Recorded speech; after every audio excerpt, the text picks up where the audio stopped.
Welcome, everybody. I'll just give you a moment to join, and we'll wait a few minutes for other people to join just after the hour. But while we are waiting for people to connect, I'd love to know where you're from. Where are you sitting today? Anybody want to let us know where you are? I'm in London this morning or this afternoon. Hi, Paolo, from Porto.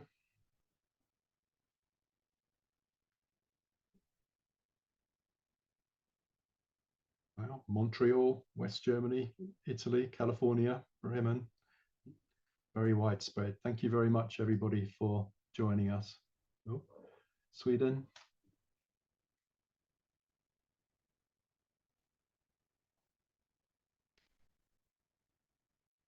With the kids in Poland. That's lovely. Very nice.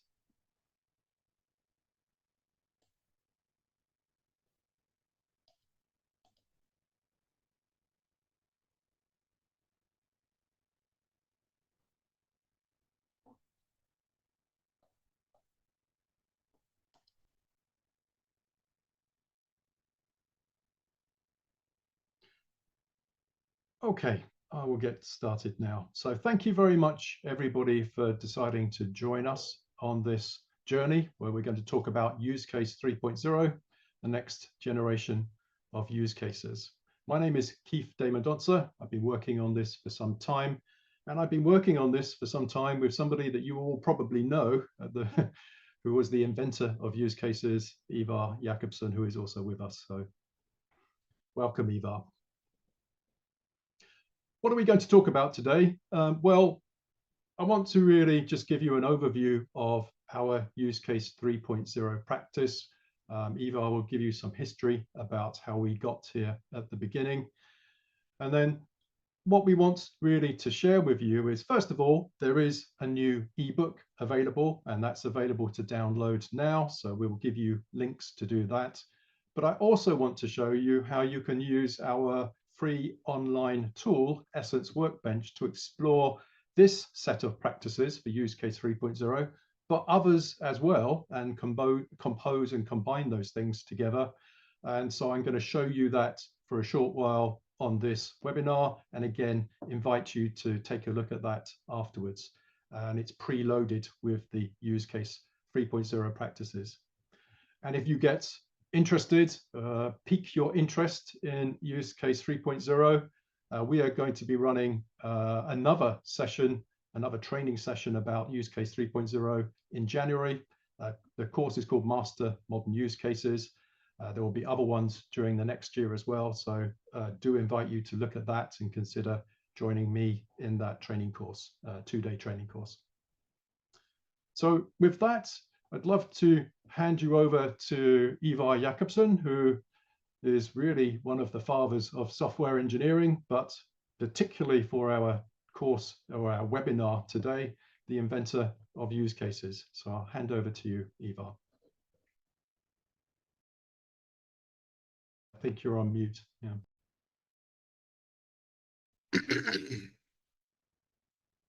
Can you see me and hear me? Perfect. Yes.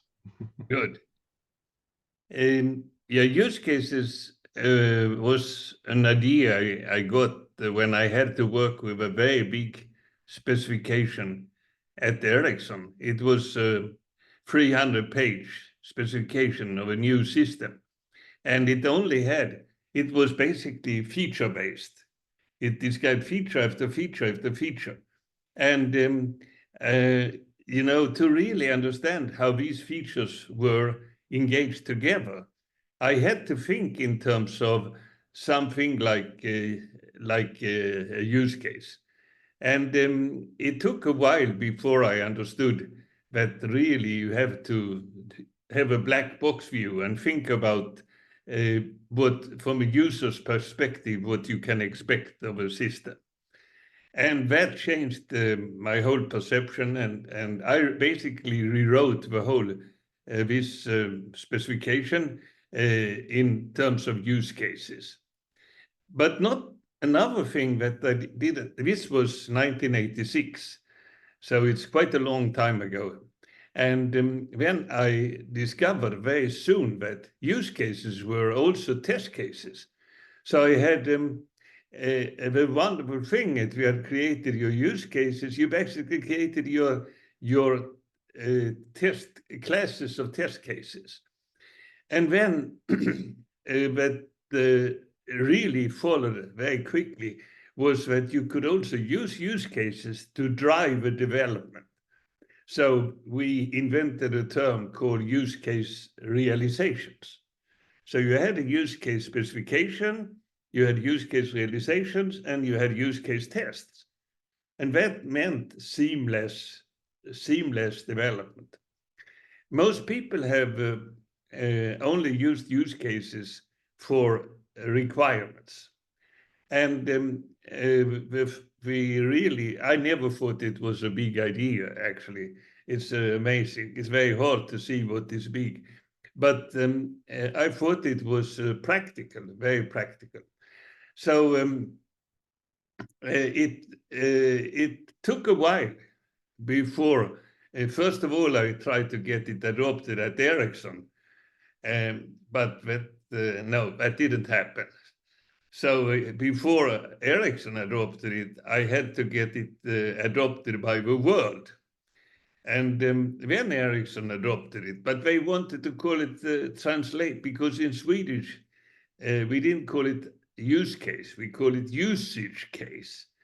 But in English, you cannot pronounce that. So it becomes too complicated. So it started with, I wrote a paper which was published, and it became the starting point. And when we wrote the book, I had the help of two or three of my colleagues to do that.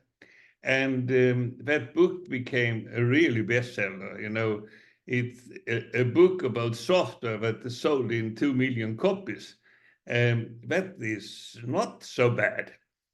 And when it impacted UML, and since it was a very important part of my method at that time, it also became a part of the rational unified process, because rational acquired my company.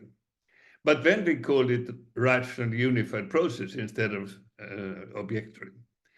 And now many other people have adopted it. So book after book adopted it. So it was top popular, if you say, around 1995 to 2000 something. Every company used it. And in fact, use case have become an English word. So it's not, you see it everywhere, talking about products without going into any detail. And that is one of the beauties, that this word and the same meaning is used in talking about products in general. For instance, self-driving cars and you name it. And sorry for that. We continue. So it has become an English word. And in 2011, I think, yes, we created something called Use Case 2.0. In Use Case 2.0, we had also included user stories or concepts similar to user stories. What was really not so smart was that we basically integrated user stories in use cases. I think user stories is a practice by itself, and that is something we have changed now. So user stories are integrated with use cases and not incorporated in use cases. Now, lately, it was in 2024, Alistair wrote an article in LinkedIn where he basically said use cases are missing. We need to have them back. So I contacted Alistair and said, okay, shall we try to do it together? Yes, he said. And we did that. we have wrote what we call a use case foundation, a document that really was very, very small paper, but it collected, maybe you should change slide here, Keith. So it basically just was a small paper. But first, we wrote a paper together that was published in ACMQ. And that paper was very simple title, Use Cases Are Essential. If you are interested and have not read it, I think you should do it. It tells how the two of us, I mean, Alistair was probably, maybe I was the creator, but Alistair picked it up and made it popular. So his style and in doing use cases are, and were, I should say, because we have picked up now, learned from him, as it should. It's a little populistic style, whereas our style in dealing with use cases were more formal, more precise. And but the two can work in different contexts. So it's not that one is better than the other or vice versa. So that paper was published in 2023, a year ago. It's not so far. And then we wrote this use case foundation document together where we identify a number of principles, and we first of all, we had one single definition of what the use case is. And that was key.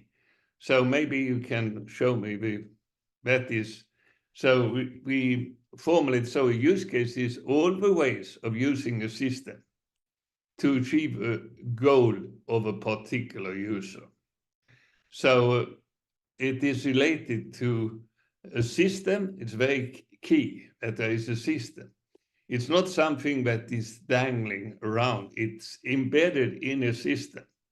It has a primary actor with a goal.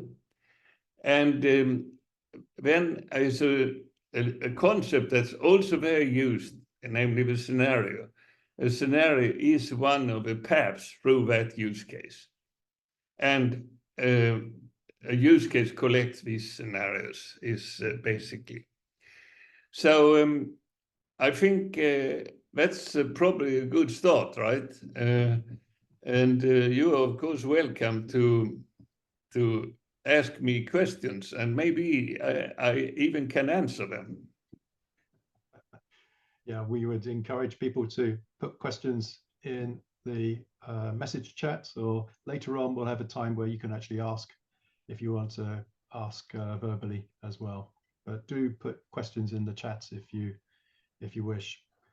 So if I can pick up from there, so let's see what have we got inside this use case 3.0. Well, first of all, it's built on that use case foundation that Ivar and Alistair agreed upon earlier this year, and they agreed upon a set of principles. And so you can see a set of cards, a set of 9 principles shown here, like use cases are universally applicable. We'd like to start with the big picture so you can see everything with use cases. We'd like to focus on value rather than just create content. It's a tool to involve your stakeholders and to tell the whole story. And it's there to trigger conversations and then elicit needs and understanding, and so on and so forth. Notice some of them on the right-hand side are very much in the essence of use cases, just to do just enough, just in time. There's a danger always that people feel that they have to be completist and fill out a huge template before you can move on. That's not really the intention of Ivar or Alistair, and you can see that from the principles. So we can implement in stages, and we can fill it in just enough, just in time. Now, we have built on that foundation, but we added a 10th principle, which is build the system in slices. And we saw that we had a definition of what the use case is, what a use case is, and a slice is some of the ways of delivering that behavior to the user, to the primary actor. So we have really focused on all of those principles, and we would like to apply those principles with use case 3.0. And just to illustrate that, here is an example use case diagram. This is something that I drew inside a tool that I will show you in a short while.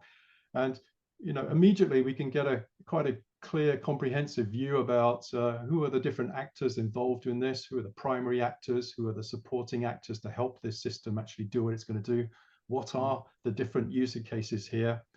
And the point I'm trying to make is that we could look at each of these use cases, browse and shop, or maintain inventory, or fulfill order.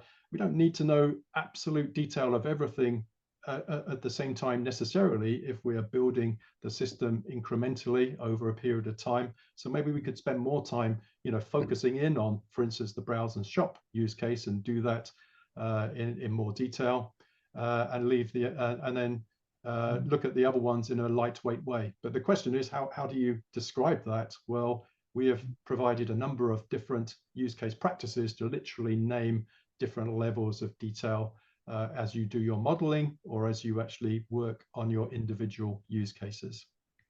And those really are to try and encourage these prioritized readability so that we can see the big picture, and also just doing just enough, just in time, so you can incrementally add more detail as and when you need it over time during the endeavor. So one of the key points which is encouraged in use case 3.0 and was already an idea in our previous version, use case 2.0, is the concept of use case slicing. And that was the 10th principle. And we see here, here's the definition: slice of a use case that provides clear value to the development stakeholders. It includes the requirements slice, specifying the interaction with its actors and the actions taken by the use case, and a test slice verifying the requirements.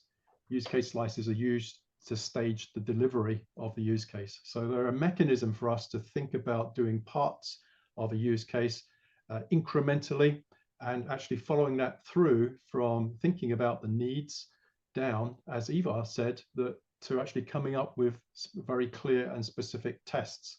And we can define those tests before we even start the implementation, and therefore it really naturally encourages behavior-driven development and test-driven development type activities. So that's built into that.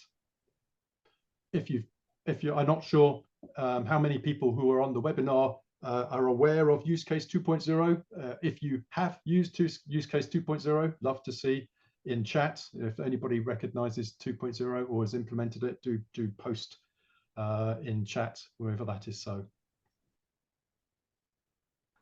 So let's move to the use case 3.0, because this new practices that I'm going to show you, what we've done is we split up our concepts into different sets of practices. Now, they are all related. We talk about them as being a family of practices. And so I've got my use case 2.0 plus the new 5 practices equals 3.0. Sorry about my maths there. The way we've structured it is to describe, first of all, the foundations. And that really is just literally talking about what are the key concepts in use case 3.0 and what are the key principles. And we've seen those 10 principles. So when we go to look at the Essence Workbench tool, or if you look at the eBook to see this, the foundation is only really describing the structure of the use case practices. Everything else is built on top of that and inherits those concepts and those principles. And so when we look at the tool, you'll see that in the foundation, it describes clearly what a use case is, and it describes what a use case slice is. And we also have a sort of virtual alpha, which is the work item. We don't want to tell you how to do your work. As Ivar said previously, we talked specifically about stories, and people have interpreted that to be user stories. So now we've made it more abstract. And of course, you could then implement this with user stories, but you could be using projects and project tasks or features or whatever you would like to do, depending on your own particular context. Notice we're using the Essence language for this, as well as many other things.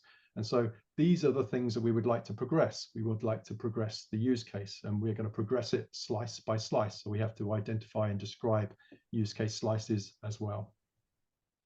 let's go and talk about individual use cases now. So what does an individual use case look like? Well, we're probably going to write something in text, or we could do it in a diagrammatic sort of format, just to say, here's what the steps are of the basic scenario, or what people used to call the basic flow. Step one, it does this. Step two, the system does that, etc., etc. Something that's really clear and describes the simplest path, or the happy path to value for that user. There are also going to be some extensions or alternate flows, and so we can identify just the names of those, or we could go into more detail about that. The first of the practices, use case storytelling practice, as the name suggests, is literally trying to just be a simple way to elicit or describe a use case without going into too much formal detail. And that's going to be the natural place where people would start. It introduces a simple use case narrative, and that allows you really to capture the most valuable aspects of the system. So if you wanted to describe individual use cases, then that's the starting place for each of your use cases. It defines some work products that you're going to produce. You heard that Ivar said that tests are important, so it defines a test case, and it will produce a use case narrative, which will be that basic scenario and the extensions.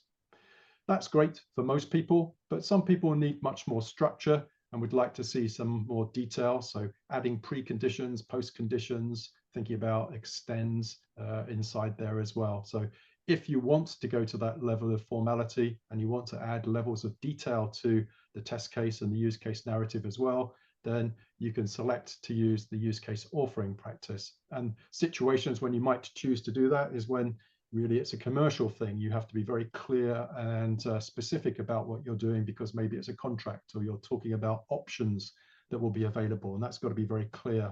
Or maybe you're handing something off to a third party, and therefore you want that to be very clearly described. So those things on the left-hand side, use case storytelling or use case authoring, are both ways of just describing individual use cases. Let's head to the right-hand side. And on the right-hand side is the way to describe the model. And a model might contain one or more diagrams, and these are the classic UML style stick figure and ovals type diagrams that we're talking about here. And so in many cases, you could just do a very lightweight style of modeling, and that might be enough to start communicating what you need. And that's what we've called use case light modeling. It just has the basics, but there's still a lot there to allow you to communicate the purpose of a system, who is going to be using it, and identify those actors in there. If again, you want to go into much more detail, then we have, you want to go beyond this sort of simple visual model, then you can go up to the structured use case modeling, the use case structured modeling. And now this is when we introduce those concepts of extend, include, actor generalization, and use case generalization. Also, we don't necessarily, with the light modeling, explicitly say that the use case model is complete, and so therefore we can't explicitly say where the boundary is, although it's always there. When you get to structured modeling, you're really saying that it is complete in terms of all of the use cases that you know of at that moment in time, and that's why we explicitly call out the system boundary up there. So hopefully, if you are a use case practitioner, you can see, at which points you might end up using some of those advanced concepts. But in many cases, people don't need to do that. So use case light modeling and use case storytelling really are probably the default choices of you if you want to use these practices. And of course, you can use these two sets together. So you can compose these practices. So that's my first introduction. Maybe I'll just stop and see if there's any questions or comments before I move on. I think one of the interesting is actually one of the last. How can you connect value flow to the use case? And I think that's we have a wonderful answer there.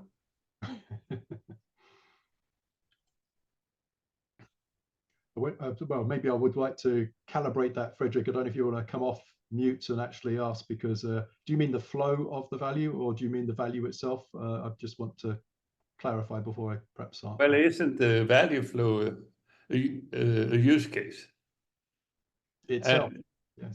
and or the other way around. They are very close to synonyms.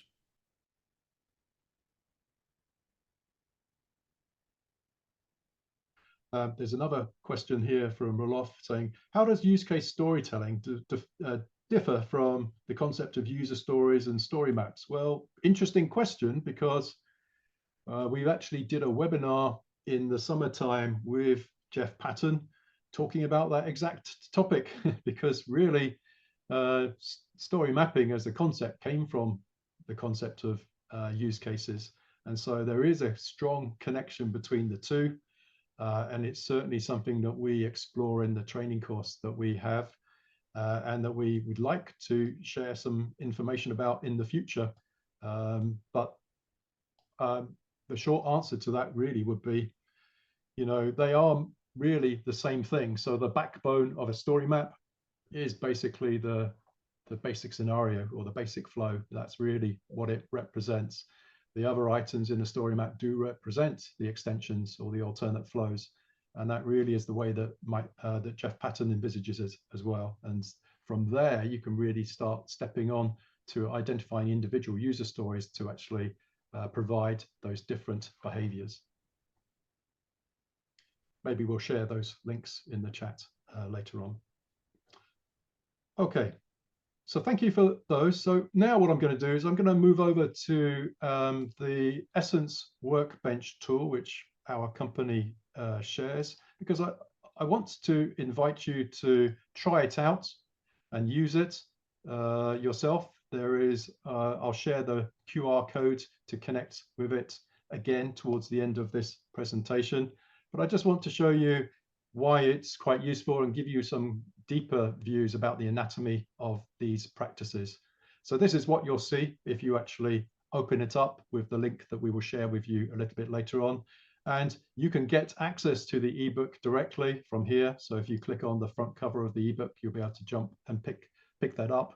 There is an alternate way to get it as well, but of course we would like you to have a go and explore our online tool here. You can see at the bottom it is preloaded with the different use case practices, and I could add other ones as well, and I might have time to do that just to show you how that actually works as well. Here it's a general whiteboarding tool, so you can use it to, you know, do general games and team activities with your peers. And so you can see I've just drawn some use cases here using some primitives that are inside it. And I can also take some of the principal cards that we've got from the practices, and if I want to actually just put information about what they are, I can do that. You can see next to it. I've got a picture of a use case model here, very simple one. The slightly more complex one, which I showed in the slides a little bit earlier. And here is an example of that use case narrative, which the use case storytelling or the use case authoring practices would encourage you to produce to different levels of detail. So if you're wondering what the differences were between those two arms of the practices, this is down here is what you would be producing with extra information if you were doing use case storytelling or use case authoring. And that would give you much more detail about how it's going to work and how it's going to behave. But if you want to give the big picture, hey, these use case models and diagramming these are very useful for that. And that's what the light model or the structured model would encourage you to produce. So let's see what else you can do with this. Of course, because it's a general tool, you could play some basic games. I've just laid out the principles. We can see that there are the principles inside this use case practice. If I click on the practice down at the bottom here, you can see it's given me lots of information about what alphas we have in here, and it's the 3 which I mentioned earlier. You can see what work products are default offered, and here are the concepts. We are going to define what an actor is, basic scenario, goal, system of interest, use case, model, and work item. And here at the bottom are the 10 principles. I can take these cards and drag them and put them onto the board, and I can expand them, which is exactly what I've done. here, so I'll move that out of the way.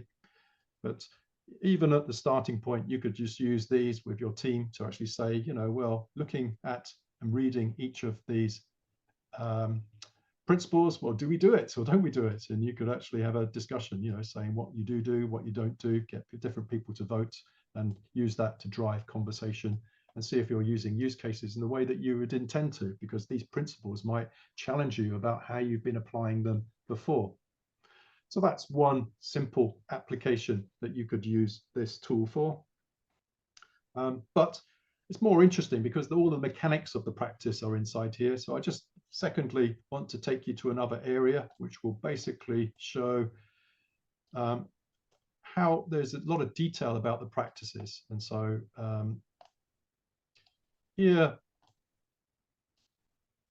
here's a description about a use case, okay? I said it's an alpha. You can see if I click on this item, things on the right-hand side will appear, and there's lots of information here.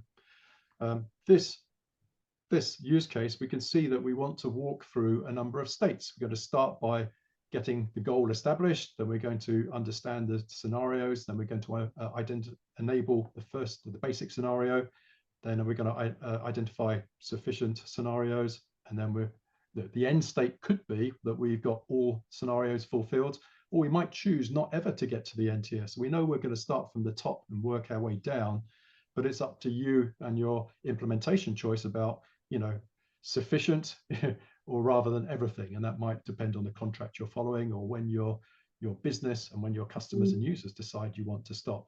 So we can see the states that we're going to roll through.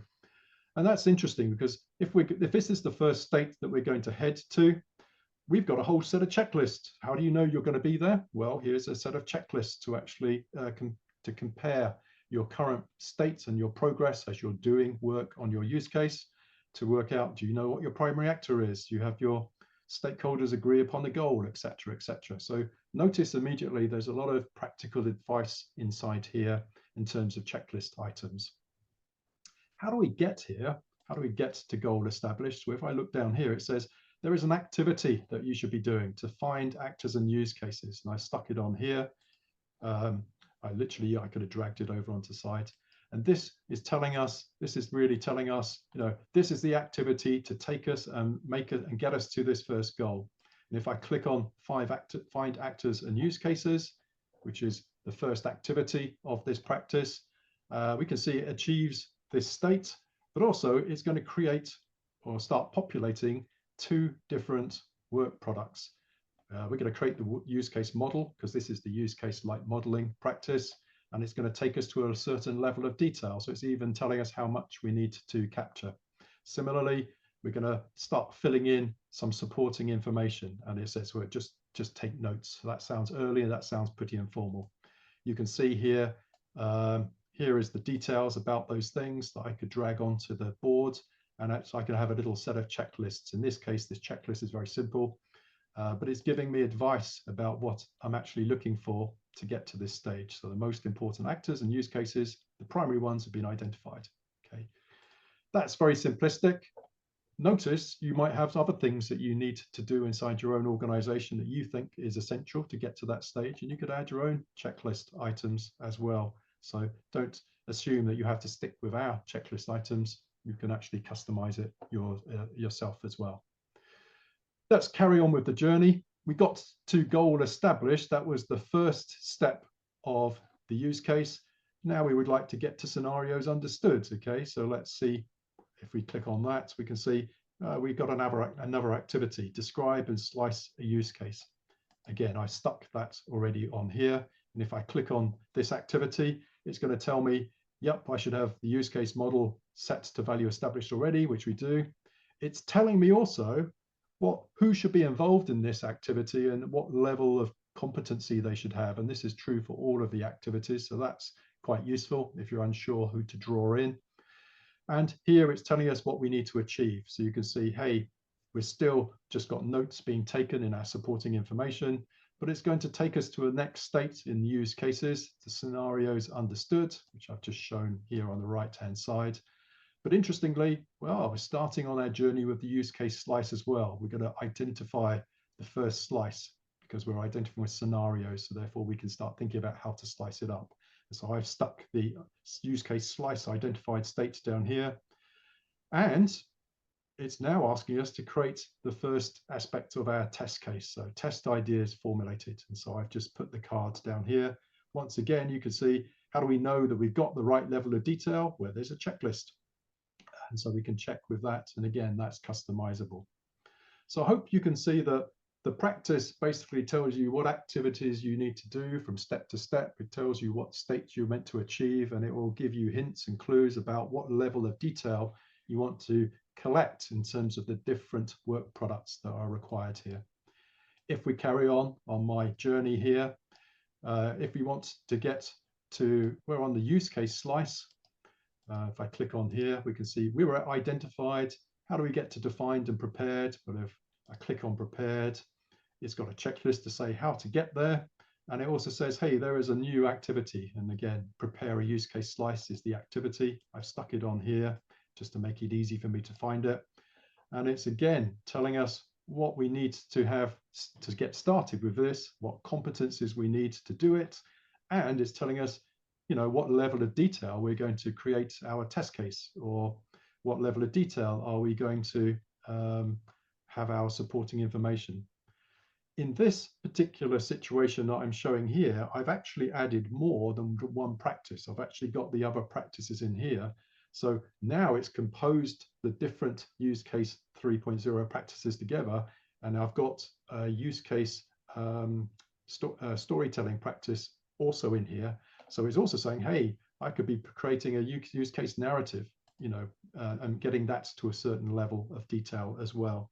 So notice that you can actually mix and match and join these practices together. The tool will automatically bring those together and show you what you need to do.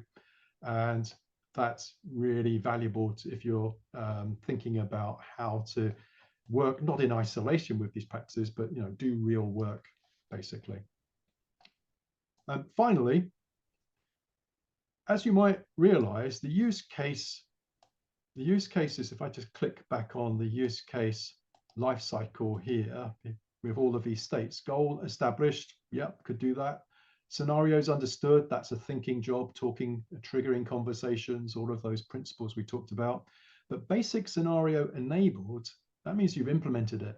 You know, sufficient scenarios fulfilled, that means it's implemented and verified and delivered. You know, and all scenarios fulfilled, that means, so that's through the rest of the development lifecycle. Software, if you're doing software, or business, or if you're doing business use case processes. So clearly, although this use case practice describes those at a high level, it's not telling you how to write your software or how to do your business process. Those are what other practices would tell you what to do. And you could add other practices from our practice library that would describe that, you know, to talk about the specifics. Or you could actually write your own practices if you have custom ways of working, and then show them all actually working together. So finally, I said that we've got a use case slice. We want to get it to this sort of prepared state. Okay, so how do we implement a use case slice? Well, we do Agile in our company, so we like to write user stories. So I guess I should add a user story practice. So let's have a look for a user story practice. I reckon we've got one here somewhere. Let's see, user story essentials. That sounds good. Let's add that. Okay, and now we've got some more information on here. So I'm clicking on here. Here's the practice. Now I've got some new activities. I'm sorry, I clicked on the wrong one. User story. Now I've got some new activities, and I've got some new work products to produce, and I've got a new test case, but now it's for a story and not for the use case slice. So I can continue and think about how this operates, and I could actually follow these different activities if I wanted to inside the tool. And I could also start thinking about the new work products that it requires me to do, which again are likely to have some sort of checklists on them as well.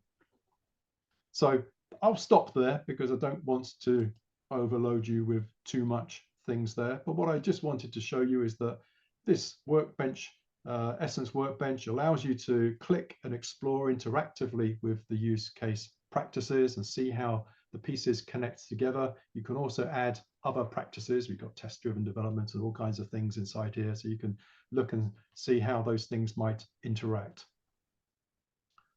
So I'll pause there. Are there any questions about this before I head back to the slides? So George is asking, how can business rules and non-functional requirements be linked to use cases? So certainly with non-functional requirements, they are still the behavior, aren't they, of the use case. So we still want to capture those things. We're likely to want to document those things. And I think we'll be capturing, therefore, those in some of the work products that we have described inside here. And you would absolutely capture those. They're just as important as the functional behavior as well. There will be a place, and if you look in the ebook, it will describe, you know, which of the elements or which of the work products we capture that in. Business rules, it depends if you are describing, I guess the business rules might well be just the use case itself, you know, to a certain extent. You know, the goal of the actors presumably is to achieve the business rule. So that's how I'd expect that to be described. I don't know if Ivar, you would have anything you'd want to say to add to how can business rules and NFRs be linked to the use cases? Yeah, business rules are part of the steps, can be described as part of a body of a use case. So, and we have had in previous versions of use cases, we had formally business rules as part of the body, the narrative of a use case. Yes, so they will be added to parts of that use case narrative. If you'd seen that work product that I was showing on there, then there would be an element to that. You would add those pieces of information. Okay.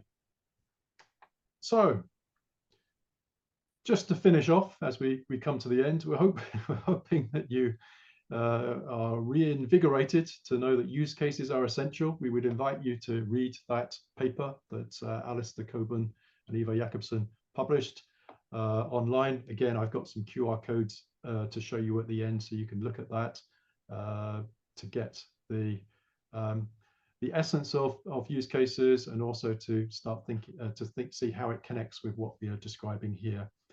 Our use case 3.0 is described in a ebook, which is available now. It's about a 90-page ebook, so there's a lot of information inside there. And the key takeaway of it is that really the thing about use case 3.0, it doesn't tell you how to do your work. You could be doing agile, you could be doing something else. It's just as compatible with those different ways. But certainly it's compatible with working as an agile team or as an agile organization. And in fact, we have a separate paper which we'll be publishing soon, which we produced as part of our use case working group, which tells you exactly how to integrate use cases and user stories, or to go from user stories to use cases and back again, basically. So use case 3.0, it supports just single teams, but it also can support large and distributed teams. And the more complex practices give you a definition and a description about things that you might need for outsourcing or complex or regulatory systems. As I said, we have that working paper available that literally might go in reviewed on Monday. So we're hoping to make that available for you soon. And if you're interested in these use case 3.0 ideas, and if you're interested in the idea of integrating use cases and user stories and seeing how story maps connect with use cases, then why not consider joining our training course that's on in January 27th and 28th. It's a 2-day online training course where we'll literally walk through all of those elements and give you an opportunity to play and explore with those, probably inside the tool which I've been showing you today. Here's a picture of just one slide out of that training on January that literally makes the point about the connection between use cases and story maps. And you could search for that webinar that we did with Jeff Patton earlier this year to talk about exactly about this topic as well.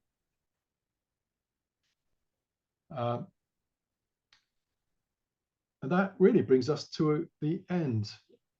Somebody's asking where you can get the 3.0 ebook from. Well, the first thing is you could see there's a link from the Essence Workbench. And so in a second, I'll show you a QR code to go there. There's also a link that you can go directly to get the ebook, and I will put that in chat in a short while as well. There's a question for Matthias. How would you relate epics from the agile world with use cases and use case slices? So I guess an epic, is a large, possibly quite vague story.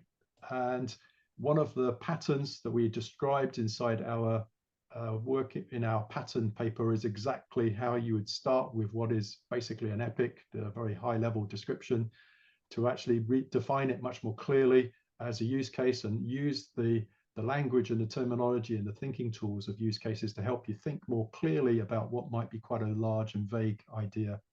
So that might be a good route, we would suggest sometimes, to actually go from an epic to describe it as one or perhaps even one or more use cases.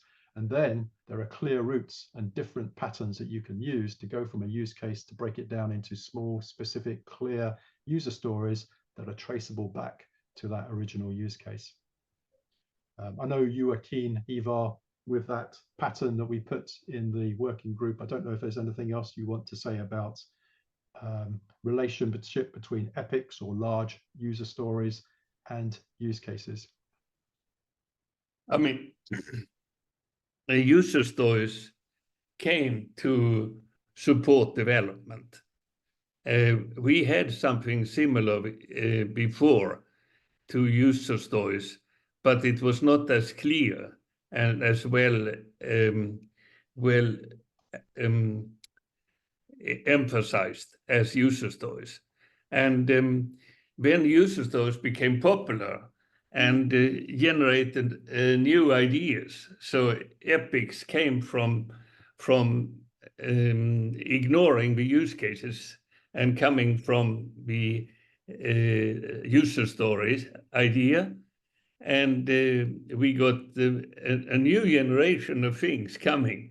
Now what we have done is basically accepted existence, and we think it's really much better to have user stories is the tool for developers, but you identify user stories by having a big picture in terms of use cases.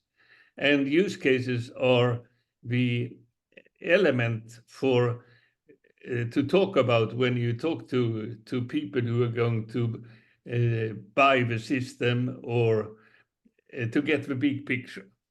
So they both have a wonderful space here. And now they are integrated, so terminology is integrated, and also both the, let's say, the people who created user stories and the people who created use cases have spoken and created something together, which makes it more survivable. I think we are at a really good place today. No, I agree.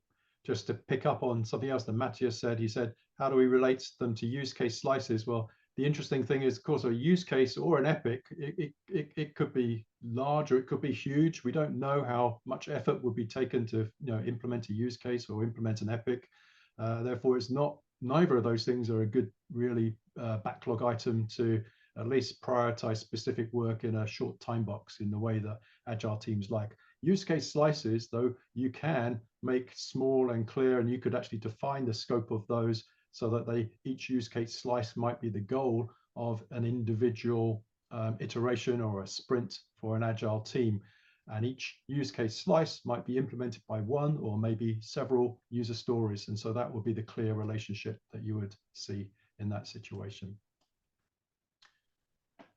Okay, so that takes us to the end of this webinar. I hope you have enjoyed the presentation. The information for connecting to the use case ebook is here